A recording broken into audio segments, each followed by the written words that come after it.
And welcome to Module 1 of Brilliant Change Management with me, Tony Hunt, and I'd like you to have a look at this quotation.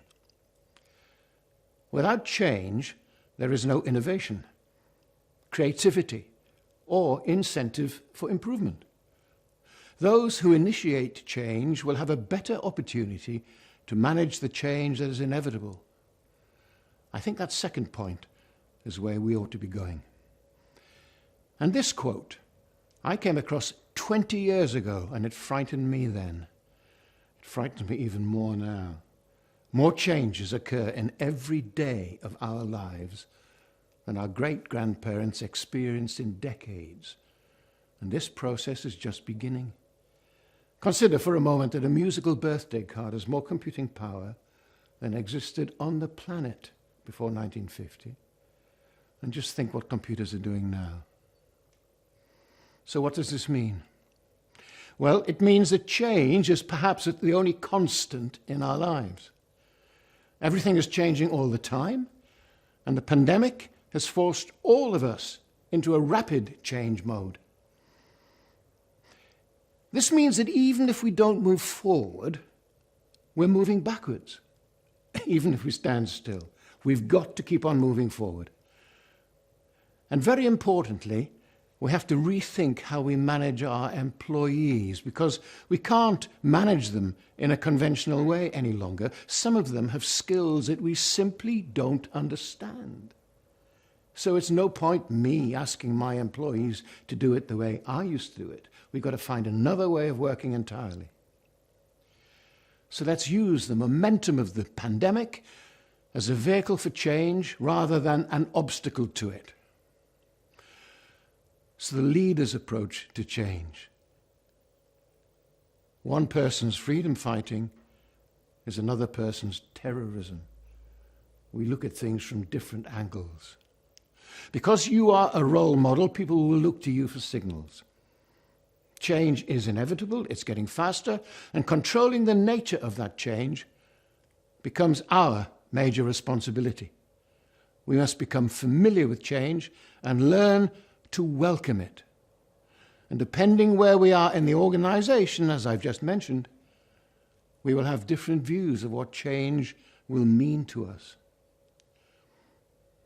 So, we have a strategic and tactical set of models to make decisions based on informed choices.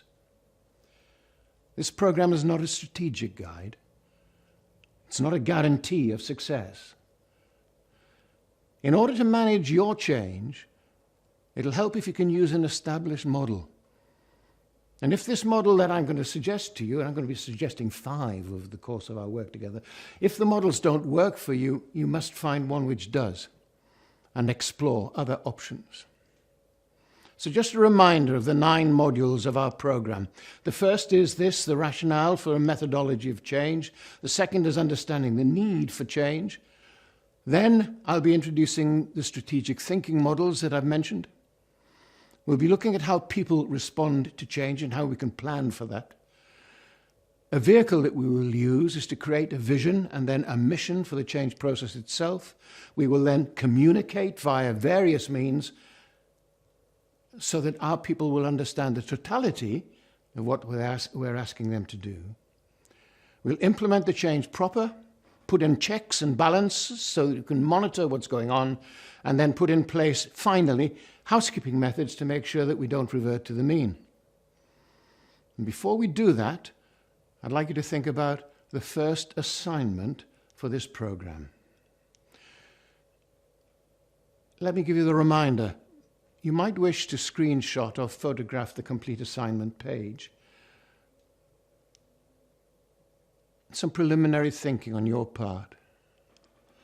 With your colleagues, or by yourself, list some thoughts about the present state of your organization and consider your current role in the organization.